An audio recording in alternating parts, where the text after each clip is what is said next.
Section 4.8 Differentials. We're going to start off by looking at the tangent line approximation. Okay, so what a tangent line approximation is, let's say we have some function. Let me just draw some random function here.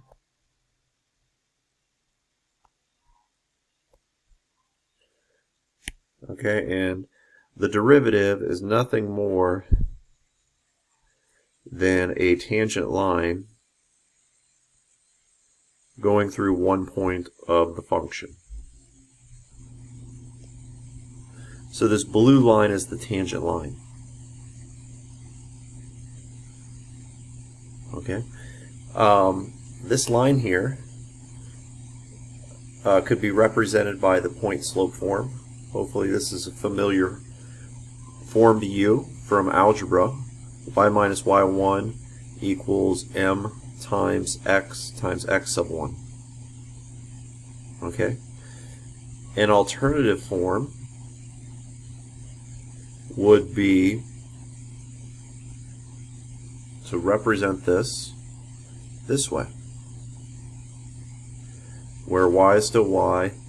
Y sub 1, we're going to call that f of c. So x value, the c is some x value, equals f prime of c, so the derivative at some c value, we'll call that c there, times x minus c. Okay?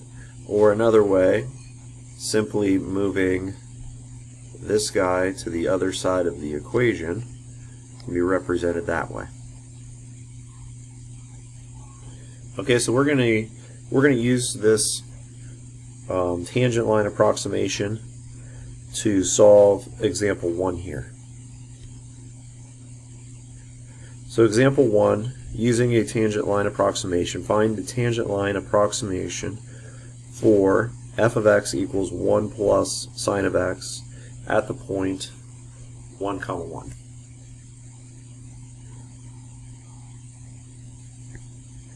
So we're going to use this y equals f of c plus f prime of c times x minus c, where for our particular problem here c is equal to 0. So first of all, let's find f of c. So f of c would be equal to 1, f of c would be f of 0, which would be equal to 1 plus sine of 0, which would be equal to 1. Alright, so we have f of c. Now let's find f prime of c. So first of all, we have to find f of x. F of x would be the derivative of this function here, which would be cosine of x.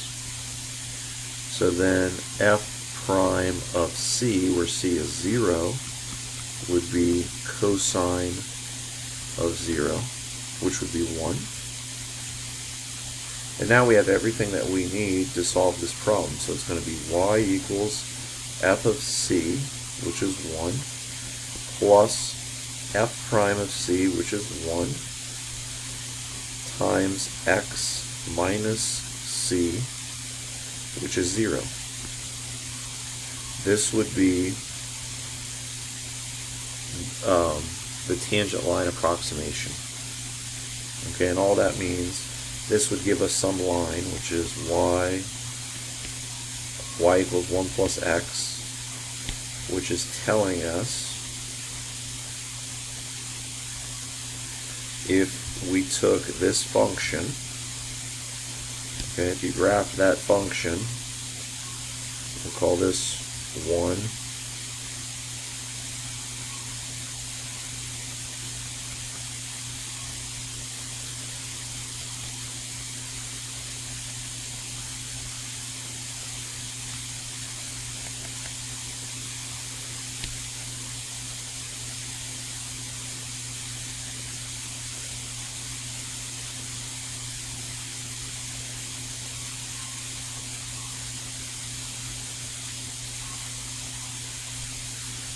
this equals f of x, which is 1 plus sine of x, and then there is a tangent line that goes through right here. This would be the y equals 1 plus x. Okay, so there's tangent line approximation. Let's look at the next thing I want to address. This has more to do with differentials, which is the title of this section. Alright, so the first thing we're going to do, we're going to look at this graph. So I definitely would copy this graph down here. Okay, so we have some function f here. Alright, and let's start off by looking at the secant line. Let's start off by looking at this line here. Okay, so we have a secant line intersects the function at 2 points. So we have some point C, and then if we would add delta x to C, we'd get C plus delta x. That would be this other point here. Alright, so you can see that the slope of the secant line is not the best approximation for the slope that's going through point C. Right? That's the secant line. That's going to give you an approximation, but it's not the best approximation. If we look at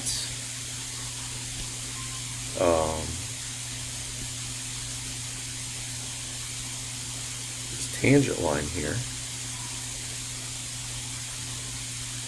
tangent line is the actual slope of this function at point C. Okay, so let's go through all this stuff on the side here that we need to be familiar with. This first of all says delta y is the exact change of the secant line. Okay, so let's address some things here. So the slope of the secant line is equal to f of x plus delta x minus f of x all over x. That's just the slope formula. Right? An abbreviated way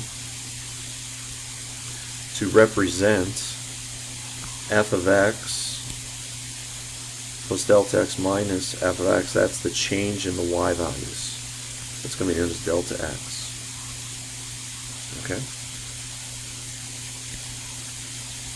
dy is the exact change of y of the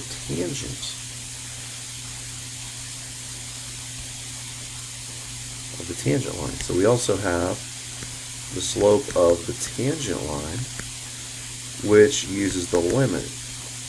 So you're taking the secant line,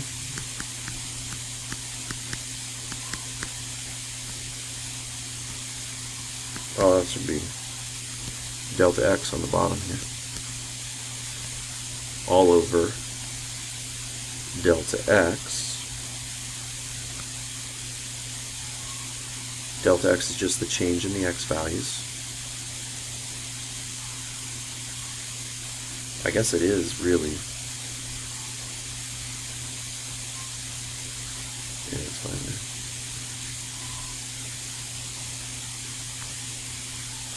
And this one is as delta x goes to 0. This will equal the derivative of y with respect to x.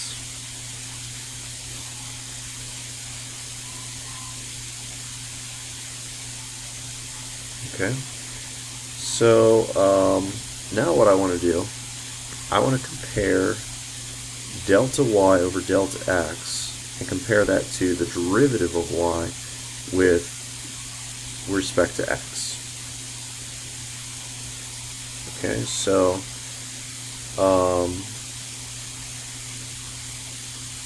here's my tangent, or here's my secant line. Remember that the secant line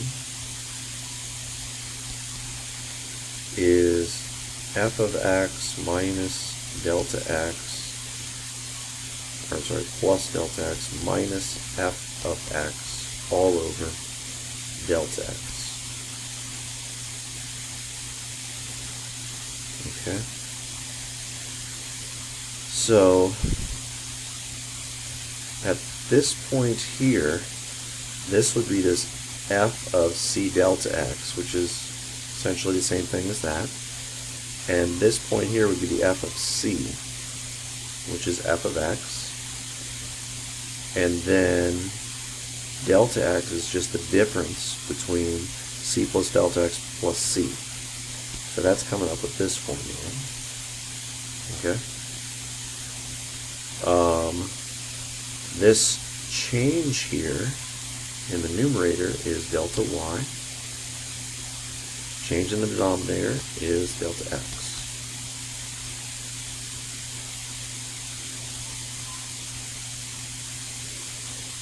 Delta x and delta y is going to be the same, whether you're doing the slope of the secant line or the slope of the tangent line.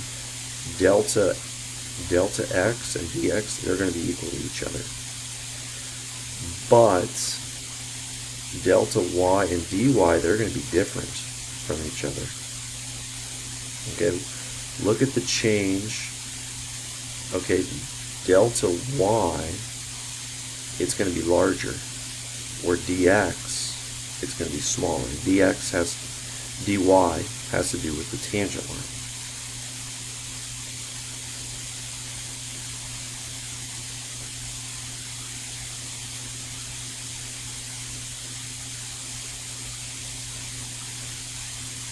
Okay. So some key things to take away here. Delta x is the exact change of x of the secant line of f. Dx is the exact change of x in the tangent line of f. And dx, delta x, they're always going to be equal to each other.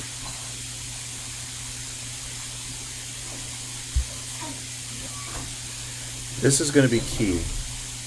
Notice as dy or dx approaches 0, dy becomes a better approximation of delta y. So we want delta y and dy, we want them to be as close as possible to each other.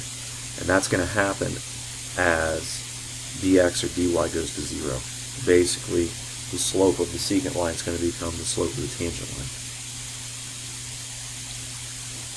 Okay, and there's going to be a bunch of formulas that we're going to use here that are going to be important. So just write these down for now, and we will go over these in the next video.